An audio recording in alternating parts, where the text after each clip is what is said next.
The nightmarish, otherworldly sounds plunged into the dark nothingness, penetrating like an icy hand into the depths of the boy's slumber.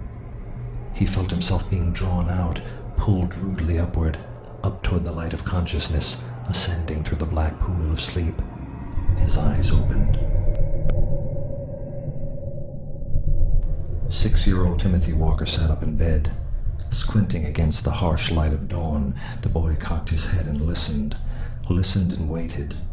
He waited for the sounds to come again, the peculiar, unsettling sounds that had awakened him. For a moment there was only silence. A sudden breeze through the open second-floor window made the sheer white curtains billow wildly. Also set in motion was a child's mobile, which hung from the ceiling, its many jets and biplanes spinning in endless circles above him. But there, what was that? The sounds. Those horrible, dream-shattering sounds wafting up on the wind from the street below.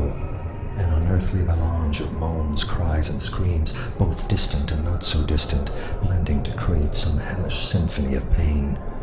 Tim slid out of bed and walked to the window. What he saw through the translucent curtains took on a gauzy, dreamlike haze.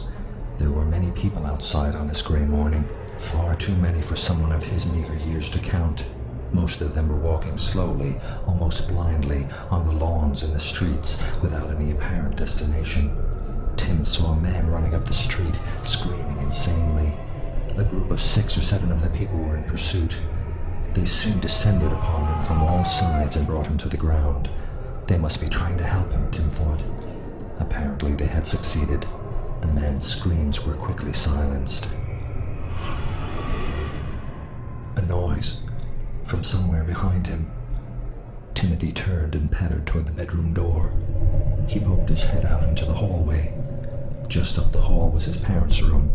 Their door, he could see, was half open, and the gray morning light shone in through their window, casting its gloomy shroud over the entire hall. Another noise, like an animal. It echoed for an instant and then was gone. It had come from just beyond the door of the large master bedroom at the end of the hall, his parents' room. Tim entered the hallway, wondering if the sound had actually come from there. He had heard sounds from the room up the hall before, but he could recall none quite like this. Tim crept toward their room, listening for more sounds, by now more curious than concerned. As he moved, the soles of his Dr. Dentons hissed quietly across the polished wooden floor. He turned his head, glancing through the balusters at the downstairs level.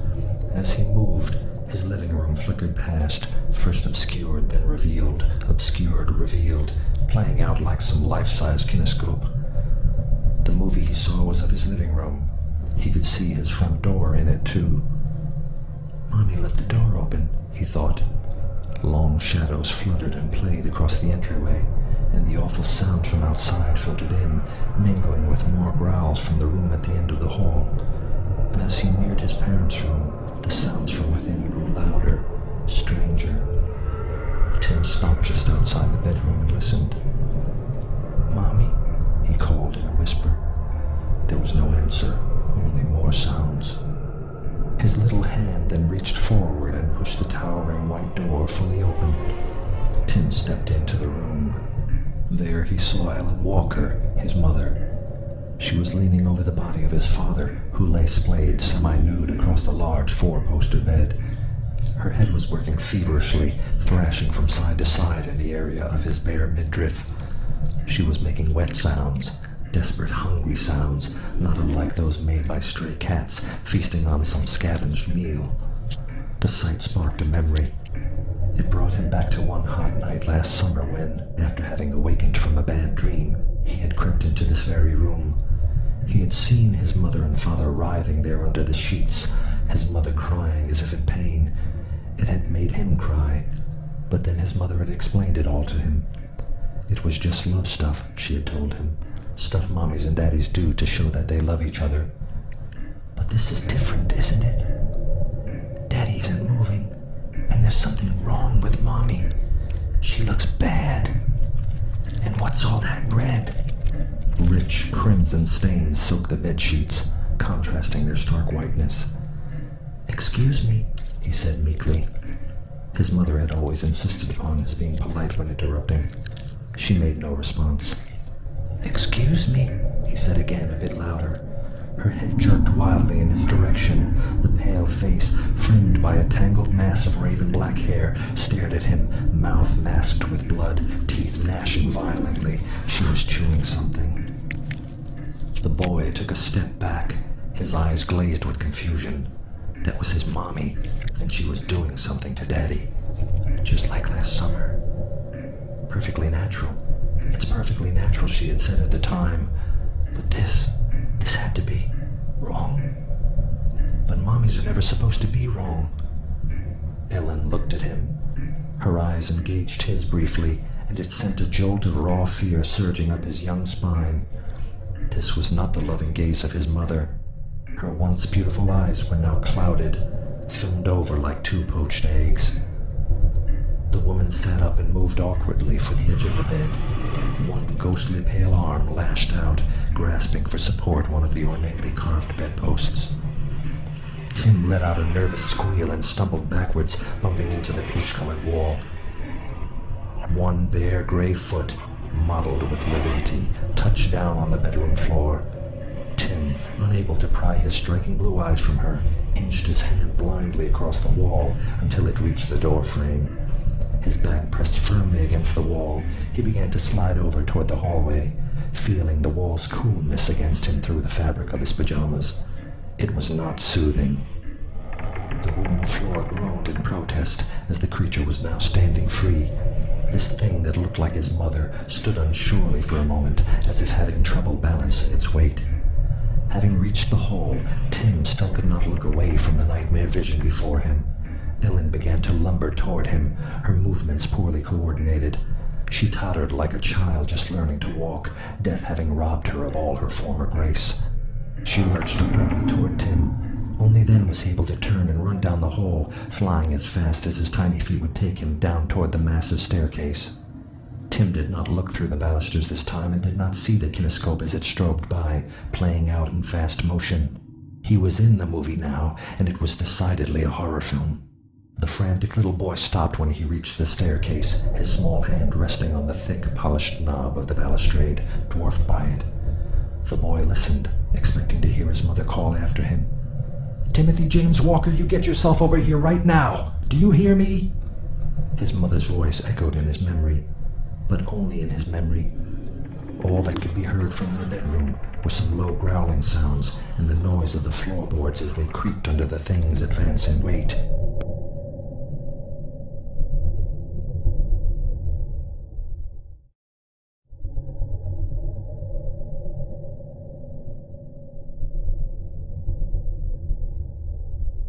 Tim urgently began his descent of the staircase, his hand holding the railing for support, his little feet moving down onto one giant step after another. The stairs, always a trial for the small boy, now seemed to stretch out endlessly before him. "Hide! I have to hide!" he thought, his brain racing on a potent cocktail of fear and adrenaline. He hit the first floor running, but then stopped quickly and wheeled around for a look back. He had stopped too suddenly, however. His feet slid out from under him on the slick floor. He fell hard, but was up quickly. "Hide!" Tim looked over at the heavy oak dining room table and thought for an instant about crawling down beneath it, but quickly thought better of it. Too open, he reasoned. She would surely find him there. He then remembered the storage closet beneath the stairs. His trembling hand fell upon the knob of the half-sized door. The Munchkin door, his dad had always called it. A door to another world. "Stay out," he had warned. "It's too dark and dusty and full of spiders." He heard a creaking above him. The mom thing was in the upstairs hall. Tim now knew firsthand that there were things worse than darkness and spiders. Much worse. He turned the gleaming brass knob and opened the door. It was pitch black inside and had an unpleasant, musty odor. He stood there, staring into the blackness. Another world. There was a sharp creak just above him. The creature was now on the steps. Tim stifled a cry and entered the black abyss, pulling the door closed behind him. He left it open just a crack. Timothy waited there in the dark place, his eyes wide with terror as he listened to the thing ploddingly negotiate the stairs above his head. Each leaden footfall triggered a sharp, creaking report. Tim watched at the crack in the door, one pale blue eye darting about like that of a madman. His heartbeat hammered thunderously in his ears. But then there was silence. All that remained was the sound of his own labored breathing and that persistent drumbeat inside his skull. And then the darkness fell upon him. The thing was now standing just outside the little door, its bulk eclipsing the faint light. Tim gasped and scampered farther into the blackness, farther into the belly of the house. He backed into something and felt a sharp, searing pain. Before he could stop it, a yelp escaped him. Tim quickly slapped a hand over his mouth, wishing he could somehow take back the sound. He wondered if the thing had heard him, if the creature would soon burst in and do to him whatever unimaginable things it had planned for him. He waited there in the dark and held his breath. Quiet. Have to be quiet. Eyes shut tight and knees drawn close to his chest, Tim sat enveloped in the velvet blackness. Darkness, once his mortal enemy, the thick black soup that came each night to rob him of his sight, the fading of the light that brought with it the monsters under his bed and in his closet, was now his protector, cradling him in its tenuous embrace. This time it had been daylight that had brought the monsters. Please go away. Don't open the door. Then, as if in answer to a silent plea, the thin line of daylight was back. The creature had moved away from the opening. Tim listened for its departure. There was nothing, only silence. Tim reached behind him, feeling for the source of the pain in his back, which had by then quieted to a dull throb.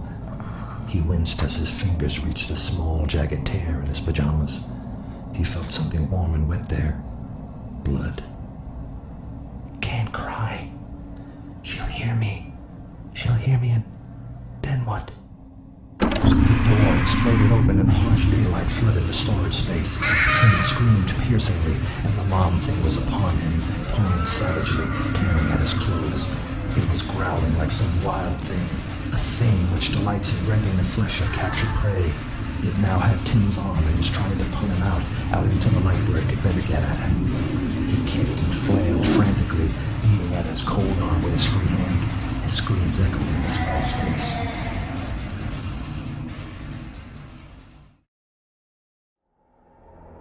Standing outside on Elmont Street, not far from the path that led to the Walker house, the man in the shredded, blood-caked business suit looked up. There were screams he could hear, screams coming from the big colonial-style house with the open door. The screams could have meant only one thing, something he had become conditioned to know. Like a shark zeroing in on turbulent thrashing, the man stumbled clumsily up onto the path toward the clamor, trying not to trip on what was tangled with his feet.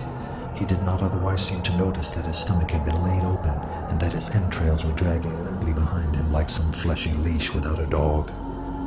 Inside the house, the mob thing had managed to pull the squirming boy out into the middle of the floor. With its free hand, it swiped at the front of his pajamas. It grasped the soft collar and pulled. One by one, the buttons popped off and skidded across the hardwood floor. The fabric parted, and the creature glimpsed the soft, bare belly and smooth chest that heaved uncontrollably. Tim twisted with one final burst and managed to pull an arm free of his pajama sleeve. The bare arm swung freely, but the creature lashed out with surprising agility, grasping the thin limb in its cold, vice-like grip. It held the child's arm before its face, its eyes staring intently at the tender flesh. All that separated the thing from that for which it hungered was the skin, the thin, semi-translucent membrane that encases the veins, the meat, the pulsing reservoir of blood. Its mouth hovered above the limb, the purple-gray lips parted slightly, as if poised for some sensual kiss. Tim watched his mother's face, mesmerized. His eyes then strayed down to the nape of her neck.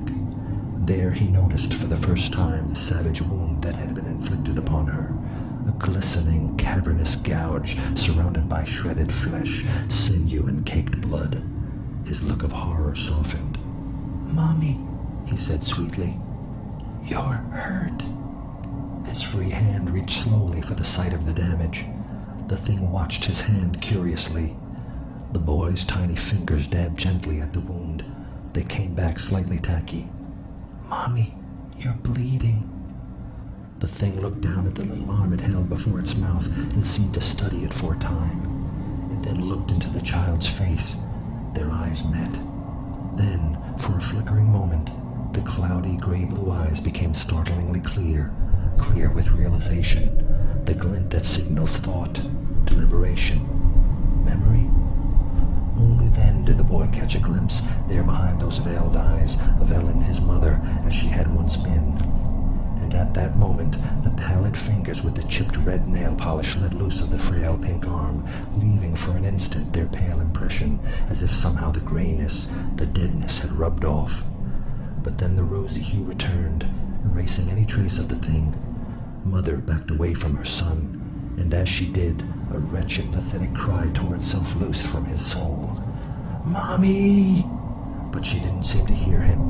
She continued on, turning away from the boy, and walked toward the open front door.